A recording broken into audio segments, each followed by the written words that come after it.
Wala nga na naman tayong bagong upload dahil nabisi na naman ng person sa kakapanood ng K-drama. Hi, it's me, Yana, ang Disney Witch na nasa ni Maleficent dito sa Psyche. Regular days nga kaya wala naman panibagong ganap dito sa loob ng bahay. Maliban nga sa panonood ko ng K-drama ay talaga naman nauubos ang oras ko at wala nga na naman tayong tatapos agad na trabaho. Yun nga, bumalik na naman tayo sa pagiging K-drama fanatic. And for today's ganap nga ay mamamalansya lang ako dahil natambak na nga ang aking mga plancha at make sure ko na bago dumating ang mga amo ko ay tapos na lahat ng mga gawain. Last Friday nga ay nasabi ko nag-travel nga sila kaya naman 3 lang kami nasa loob ng bahay at ngayon darating sila amo. Bago nga sila dumating ay make sure ko nang tapos ko na lahat ng mga gawain ko. Alam nyo ba na ang pamamalansya ang pinakamatagal kong ginagawa? Bukod sa kakainin niya lahat ng oras ko ay talaga namang papagurin niya yung buong katawan ko. Mabilis kasi mangawit ang kanang kamay ko dahil na rin sa aking fracture. Taong 2019 nga nung nadisgrasya kami ng asawa ko ng motorcycle. At yun yung rason kaya mabilis mangawit ang kanang kamay ko o balikat ko dahil nagkaroon ako ng clavicle fracture. Sobrang nananakit nga ito kapag taglamig kaya naman mabilis akong mapagod at mangawit sa mga ginagawa ko. Ang nakakainis pa na part kapag namamalansya ka ay yung pagkatapos mo mamalansya ay wala kang choice kundi maghawak ng tubig. Dahil minsan ay uutusan ka pa niya na may gagawin ka o maghuhugas ka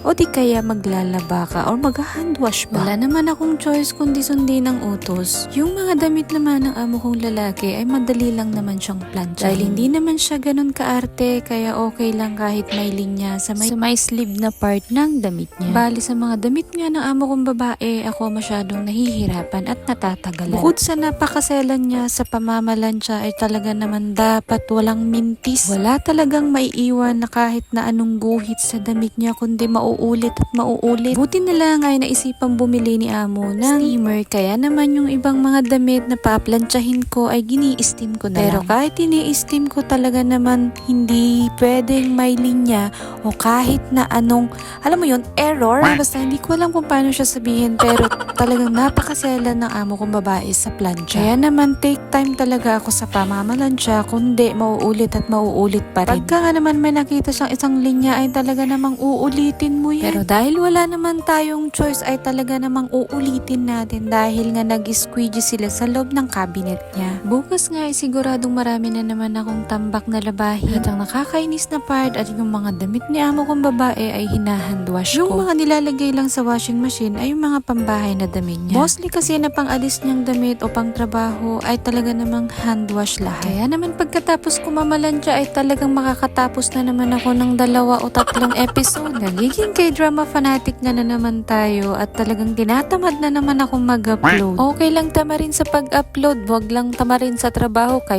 dolyar man ni. Hanggat hindi pa nga tumataas sa 0.01 ang aking ikita ay talaga naman nakakadismaya. Pero kahit ganun pa man at least umuusad pa rin naman tayo. Sabi nga nila tuloy-tuloy lang at pasasaan ba't darating ka rin dun. O siya, hanggang dito na lang. Salamat sa inyong panonood. Hanggang sa muli. Babu!